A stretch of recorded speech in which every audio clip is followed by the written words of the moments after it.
그러면 병실 부족 사태를 어떻게 해결할 것인가? 정부는 대구 지역의 중증 환자를 타 지역 병원으로 이송할 수 있도록 전국적인 병상 관리 체계를 마련하겠다고 밝혔습니다. 그런데 이 체계를 갖추는 게 여러 여건상 쉽지가 않고 또 중증 환자 이송의 위험성도 지적되고 있습니다. 먼저 곽동건 기자입니다. 코로나19 발생 초기만 해도 확진 판정을 받으면 무조건 음압병실에 1인 1실로 격리됐습니다.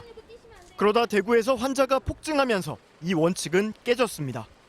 순식간에 환자 수가 음압병실 수를 초과했기 때문입니다.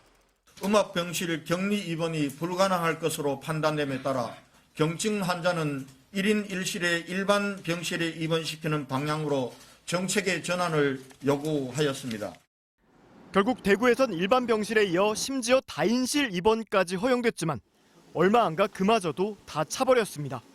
그러자 또 새로운 문제가 불거졌습니다.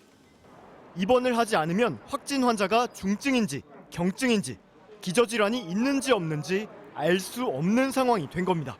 보통은 입원하고 나서 그 중증도가 평가되는 상황이었죠. 지금은 자가격리 대상자 입원도 아직 안 된 상태에서 중증도가 평가돼야 되니까 방역당국은 우선 5가지 지표를 만들어 확진 때부터 환자의 중증도를 4단계로 평가해 중환 환자를 우선 입원시킬 방침입니다.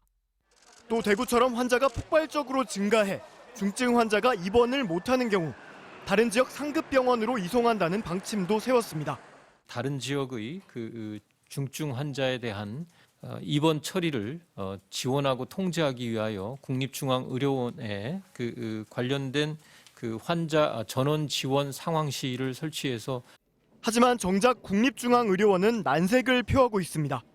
현재 시스템은 응급 환자용이어서 상황실이 파악 가능한 음압병상은 국가 지정 병상인 198개뿐이라는 겁니다.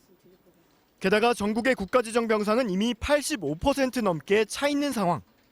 초기에 확진 판정을 받은 환자들은 중증, 경증과 관계없이 모두 국가 지정 음압병실로 이송된 상태여서 서울과 부산, 대전 등 전국 9개 지역은 이미 꽉 차버렸습니다.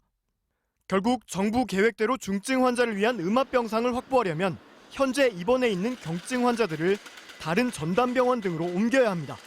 하지만 이마저도 환자 본인의 동의가 없으면 불가능합니다. 정부는 기준을 마련한 뒤 각 지자체에 분류와 이송을 맡길 계획인데 의료계에서는 중증 환자 병상 부족 문제만큼은 중앙정부의 강력한 추진력이 필수적이라는 목소리가 높습니다. MBC 뉴스 곽동건입니다.